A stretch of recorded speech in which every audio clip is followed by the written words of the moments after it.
What if love is not safety? What if the presence of a woman does not soothe a man, but strips him bare, leaving him face to face with truths he never wanted to confront? Dostoevsky wrote women not as background, not as ornaments to decorate a man's story, but as the spark that sets his destiny ablaze. To encounter a woman in his world is to encounter judgment, revelation, and fire. Think of Sonia Marmeladova in Crime and Punishment. Society calls her ruined, a girl driven to sell her body to keep her family alive. But for Raskolnikov, she is not a symbol of shame. She is the living mirror of his crime. When he stands before her, his intellectual justifications collapse. Her suffering, her endurance, her unwavering presence, all of it exposes his weakness. She does not save him with speeches. She saves him by refusing to look away from his guilt. Sonia is not comfort. She is confrontation. Now shift to the idiot. Nastassya Filippovna is the opposite of Sonia, yet her role is the same. She is beauty mixed with fire, a storm of shame and defiance. Men orbit around her like moths to a flame, and every one of them burns. Prince Mishkin wants to redeem her. Rogojin wants to possess her, but both are shattered in her presence. Nastassya does not change, but every man who desires her is unmasked, their obsession, their pride, their illusions, all revealed in the blaze of her tragedy. And in the brothers Karamazov, Grushenka embodies temptation, laughter, chaos. Yet Dostoevsky shows her not as a one-dimensional seductress, but as a wound wrapped in charm. Dmitri's obsession with her reveals his own torment, his pride, his humiliation. Again, she does not alter him with words. She reflects him back to himself. This is Dostoevsky's paradox. Women in his novels are not passive recipients of love. They are forces of revelation. A man does not simply love them. He collides with. If Chapter 1 showed us that women are never mere background, Chapter 2 takes us deeper into the paradox that defines them. In Dostoevsky's world, a woman is not just a presence. She is fire, and she is mirror. Fire burns, mirror reveals. Together, they expose a man in ways he cannot escape. Sonia in Crime and Punishment is a mirror so clear that Raskolnikov cannot look at her without seeing his own soul rotting before his eyes. Her meekness, her suffering, her refusal to condemn him, all of it forces him to confront the truth he tries to bury. She does not argue his theories of justice or crime. She dismantles them by existing. Her mirror strips him of pretense until nothing is left but his guilt. Nastassya Filippovna in The Idiot is the flame. She does not reflect men's nobility. She burns through their illusions. Rogojin worships her, but that worship masks violence. Mishkin wants to redeem her, but his purity is powerless before her self-destruction. She does not change, yet every man who touches her life is consumed. She magnifies their shame, their obsession, their cowardice. Her fire does not destroy because she is cruel, but because they bring tinder to her presence. And then there is Grushenka in the brothers Karamazov. To Dmitri, she is at first a seductress, a test of lust. But as her depth unfolds, she reflects something more complicated: his pride, his humiliation, his desperate hunger to be forgiven. She is both flame and mirror, sometimes in the same breath. She exposes Dmitri's capacity for ruin, and yet she also awakens in him a glimpse of tenderness. This dual role, flame and reflection, is not a contradiction. It is Dostoevsky's point. A woman does not change a man. She exposes him. If he carries corruption, her presence magnifies it. If he carries the seed of grace, she draws it out. She is not passive, nor is she fully in control. She is the every great myth has its archetypes. The saint who redeems, and the seductress who destroys. Dostoevsky gave us both. But his genius was in showing that they are never truly separate. Sometimes, the same woman is both. Sonia Marmeladova, the so-called fallen woman in Crime and Punishment, embodies the saint. She sells her body to feed her family. a life most would call shameful.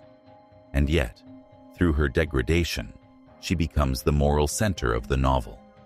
Her strength is not in resistance, but in endurance. She does not abandon her family, and she does not abandon Raskolnikov. When he confesses his crime, Sonia walks beside him, to prison, to suffering, to redemption. She is mercy incarnate, not because she is untouched by sin, but because she loves. Despite it, Nastassya Filippovna in The Idiot is cast in the opposite role, the seductress, the destroyer. Men orbit around her like satellites around a collapsing star. She is desired, despised, worshipped, and feared. Mishkin sees her as wounded. Rogozhin sees her as possession, but both are consumed by her. She is fire that no one can contain. She reveals the weakness of men who confuse obsession with devotion, and her destruction becomes theirs. But here's the unsettling truth. Dostoevsky never allowed these roles to remain pure. Sonia, though saintly, is still a woman scorned by society, judged as unclean. Nastassya, though destructive, is not evil. Her chaos is born of shame and abandonment. The same woman could be saint to one man and seductress to another, depending not on her essence, but on his gaze.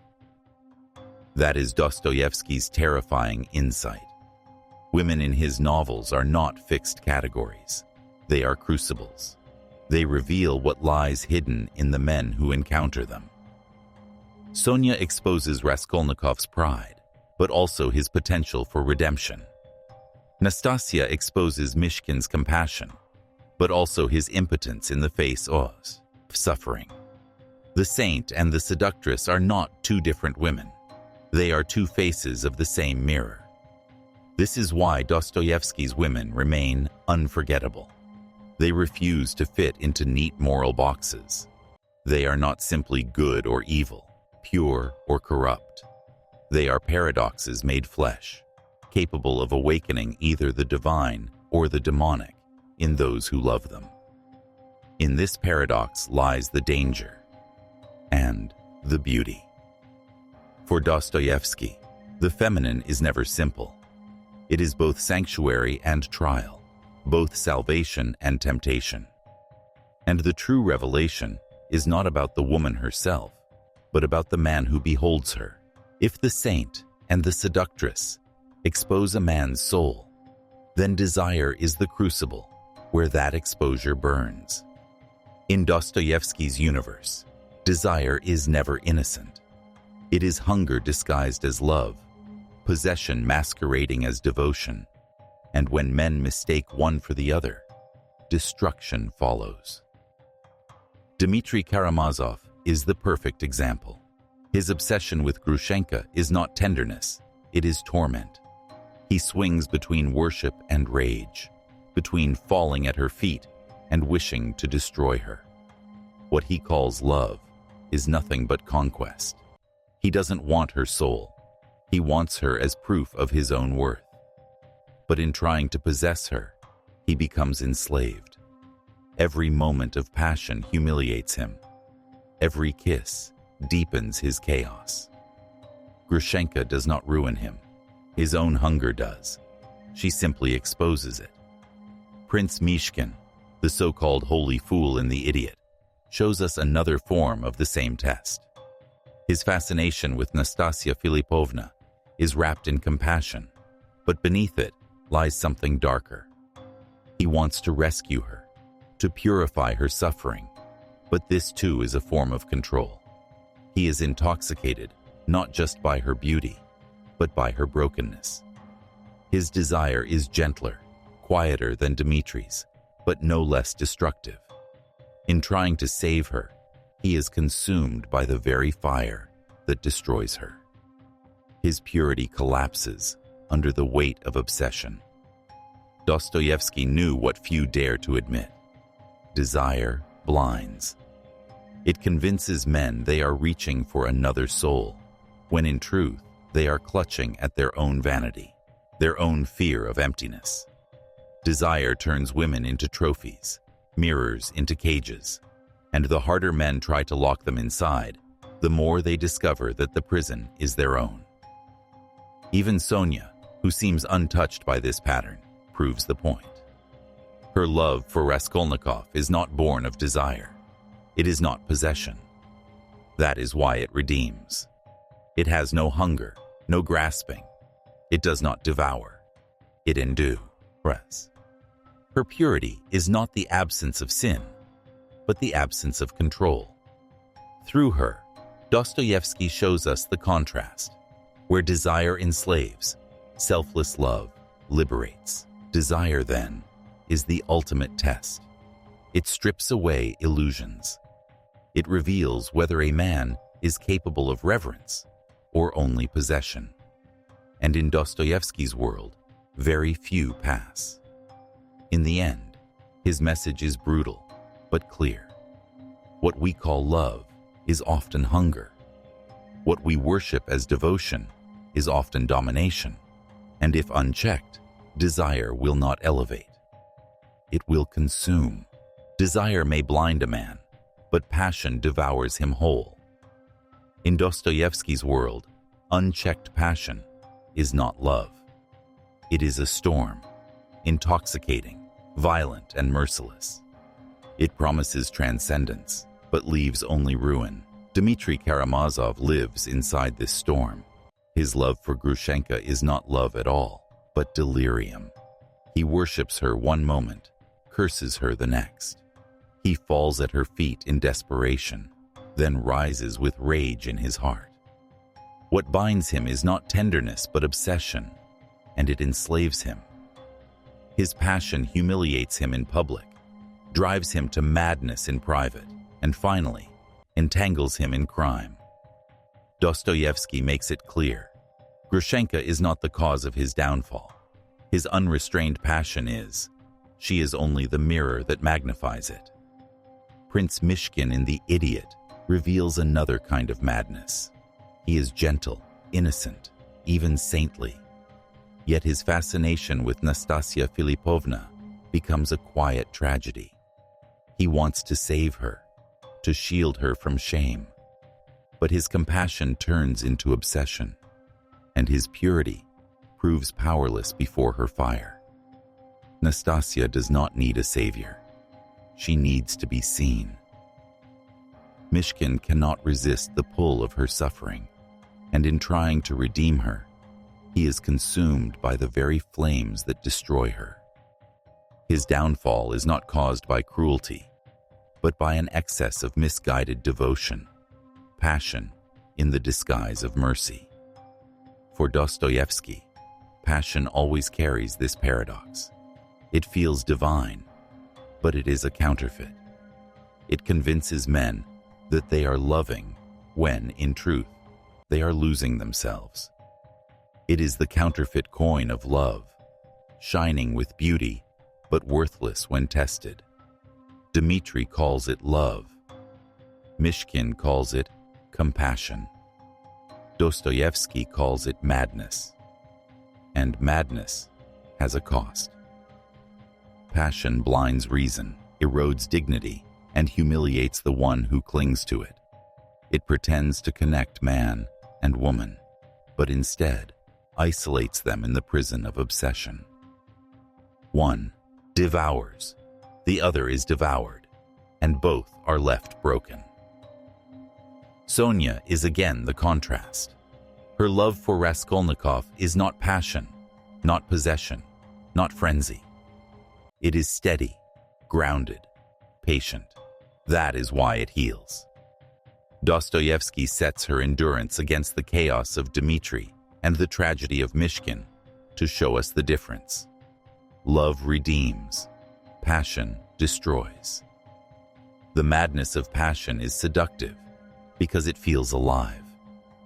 But in Dostoevsky's world, what feels most alive often carries the seeds of death. Passion is not fire that warms, it is fire that consumes. And those who mistake it for love are destined to burn. Passion in Dostoevsky burns like wildfire, leaving men broken and humiliated.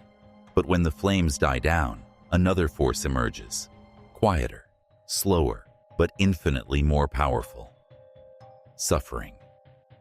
Where men curse it, women endure it. And in that endurance lies a strange kind of authority, the ability to transform without lifting a hand. Sonia in Crime and Punishment is the clearest example. Driven into prostitution to feed her family, she carries shame that society heaps upon her. And yet, she does not grow bitter. She does not lash out. Instead, she walks into Raskolnikov's darkness with him, step by step. Her suffering does not diminish her. It deepens her. It becomes the very source of her ability to guide him toward confession and redemption. Sonia is not powerful because she resists pain, but because she refuses to let pain strip her of compassion. Lizaveta, the mute woman in The Brothers Karamazov, barely speaks, barely acts. She lives on the margins of the story, yet her silent endurance reverberates through generations. Her suffering is voiceless, but it carries a spiritual weight greater than the shouts of men. She embodies Dostoevsky's haunting idea that strength is not always seen in defiance. Sometimes it is hidden in silence. Grushenka, so often cast as a figure of temptation, reveals this same paradox. Beneath her laughter and boldness lies the wound of abandonment.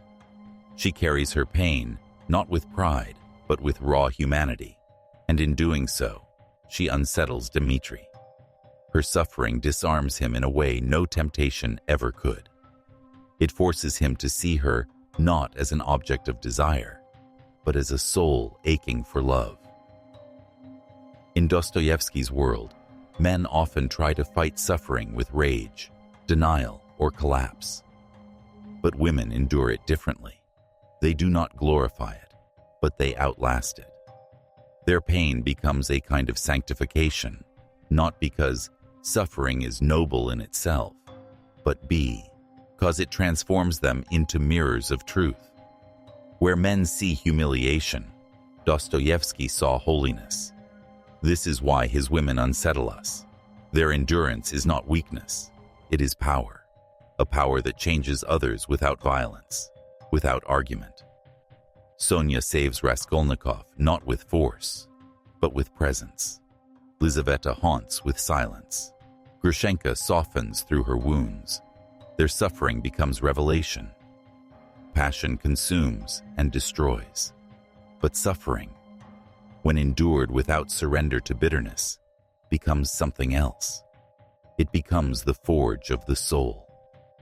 And Dostoevsky's women remind us that the deepest transformations often come not through victory. If suffering in Dostoevsky sanctifies, then nowhere is this clearer than in the figures society rejects. The fallen woman, condemned by custom, judged by religion, discarded by men. To the world, she is ruined. To Dostoevsky, she is radiant. Sonia in Crime and Punishment is the prime example.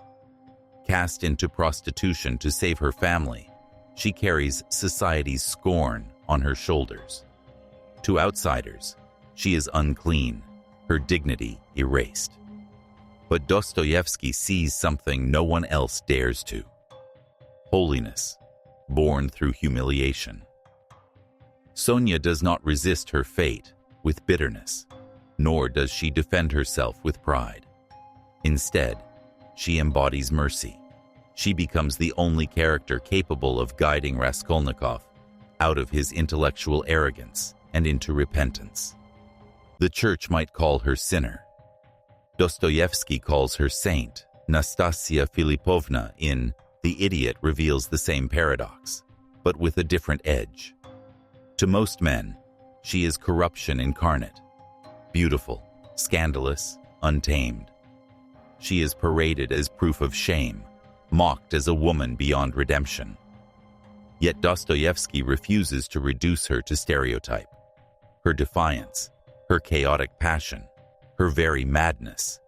These are not signs of evil, but of a soul scorched by shame. Her tragedy is not that she is fallen, but that she has been seen only through the eyes of condemnation. And still, in her fire and vulnerability, she demands something rare: respect. Even Grushenka in The Brothers Karamazov, often painted as a temptress, follows the same pattern. Beneath her laughter and teasing lies the wound of rejection, and through that wound emerges an unexpected tenderness. Her so-called fall is precisely what gives her the ability to forgive Dmitri, to love with depth. It is not her charm that redeems her story. It is her brokenness, carried without pretense. This is Dostoevsky's provocation. Sin does not erase dignity. Shame does not negate worth. The women the world dismisses as ruined become, in his novels, the very vessels of grace. And their presence unmasks the hypocrisy of society. A society quick to condemn the weak, while excusing the powerful. By writing the fallen as radiant, Dostoevsky forces us to confront an uncomfortable truth. Purity is not untouched innocence. It is compassion born in the ashes of suffering. And perhaps those who endure the most humiliation carry within them the deepest ability to forgive, to love, to redeem. The fallen in Dostoevsky are not moral warnings. They are challenges, to his characters, to his readers, to us. They are proof that sanctity often lives where the world least expects it. After the fire of passion and the scandal of the fallen, Dostoevsky shifts our gaze to something quieter, but no less haunting: the mother. He rarely glorifies her. He does not dress her in sentiment or place her on a pedestal. And yet, motherhood runs like an underground river through his novels, shaping destinies in silence. In The Brothers Karamazov, Alyosha's mother dies young. She hardly appears in the text, her presence barely more than a shadow. Yet her influence is undeniable. Her gentleness, her mysticism, her quiet endurance. These linger in Alyosha's memory and mark his soul more deeply than the chaos of his father or the philosophy of his brothers. She is not loud, but foundational.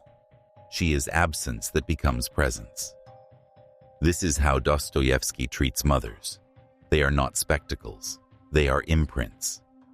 Their love does not announce itself, but it leaves scars and blessings that cannot be erased. When they are present, they sustain. When they are absent, their absence defines the void. Contrast this with the fathers in Dostoevsky's novels: loud, brutal, irresponsible, destructive. They dominate space with their failures. Mothers, in contrast, operate invisibly, shaping life without spectacle. Their power is primal, elemental. It is not measured in authority, but in endurance. Even when motherhood appears in fragments, it shifts everything around it. Consider Lizaveta, the mute woman from The Brothers Karamazov, who dies in childbirth. She says almost nothing, yet her role as mother plants seeds of consequence that ripple through the lives of others. In her silence, her suffering, she embodies the mystery of creation, a force that gives life and then disappears, leaving others to grapple with her absence. This is Dostoevsky's paradox. The maternal is not romanticized, but it is sacred. Its force is not loud, but it is unshakable. While society may glorify Danyin Idimujai's ills of motherhood, Dostoevsky shows us its reality: fragile, enduring, often invisible, yet inescapably foundational. The mother in his world is not a symbol. She is a haunting presence. She shapes sons who rise toward light or fall into ruin. She sustains even when forgotten. She lingers long after she is gone. And in this haunting silence, Dostoevsky leaves us with an unsettling truth. The greatest forces in our lives are often the ones we barely notice, the ones we cannot name until they are gone. If mothers in Dostoevsky shape souls in silence, then love is the battlefield where those souls are tested. But for him, love is not romance. It is not the sweetness of desire or the comfort of companionship. Love is war, a spiritual war, a brutal mirror that strips away illusions and forces confession. In Crime and Punishment, Raskolnikov discovers this through Sonia. She does not overwhelm him with argument, nor does she try to control him. She simply stays. Her presence is unbearable because it is pure, not in the sense of innocence, but in the sense of truth. She sees him as he is, murderer, coward, broken man, and she does not turn away. That kind of love does not flatter. It humiliates. It drags him into surrender, not by power, but by grace. Through her, Dostoevsky shows that real love does not protect us from pain. It exposes us to it. Grushenka too reveals this paradox. Dmitri believes he loves her, but his obsession is riddled with pride and humiliation. It is only when she reveals her own wounds, her rejection, her longing, that their encounter transforms. For the first time, he sees her not as temptation, but as a soul. Love in that moment becomes a trial. Will he treat her as an object of conquest, or will he finally surrender his pride?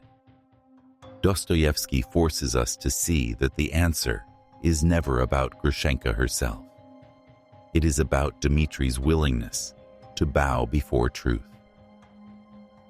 Even Prince Mishkin, so gentle and compassionate, cannot escape this battlefield.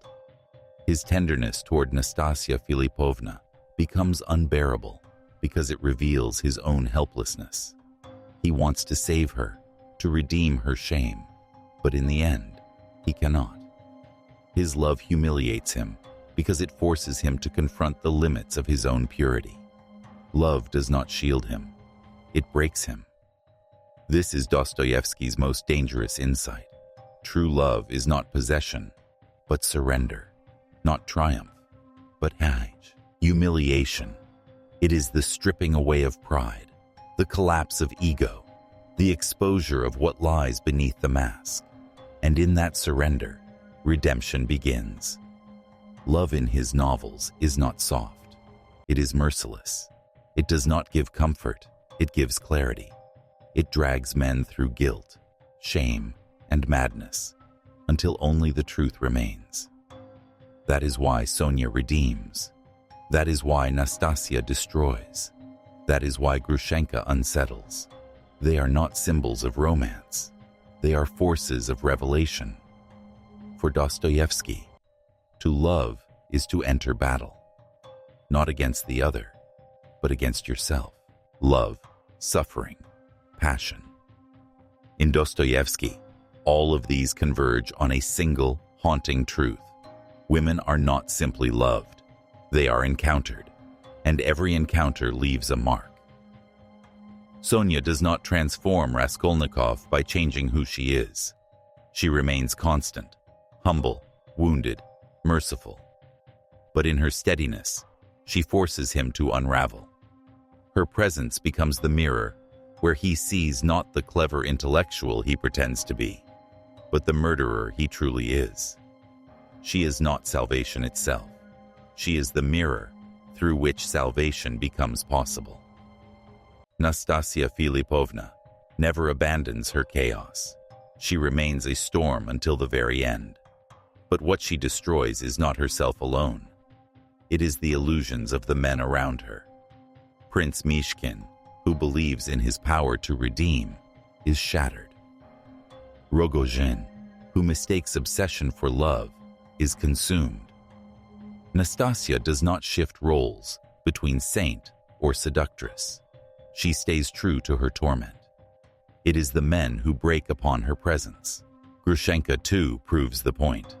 At first, Dmitri sees her only as temptation, as flesh to be conquered.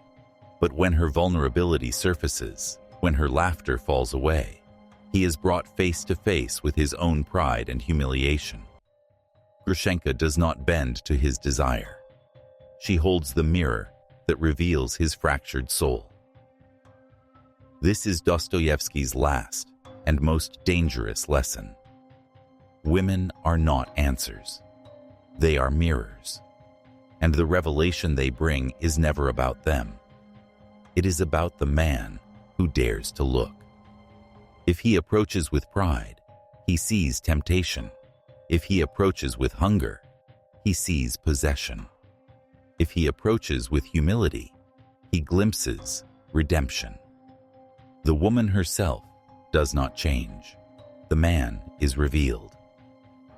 And that is why Dostoevsky's women disturb us even today. Because they refuse to let us hide. They force us to face the masks we wear, the illusions we cling to, the lies we tell ourselves about what love really means. The final mirror is not a character. It is a truth. That the people we love most are never simply objects of affection. They are revelations. They reflect us back to ourselves, and in that reflection, we either collapse or awaken. In the end, Dostoevsky leaves us not with an answer, but with a confrontation. What would the mirror reveal in you?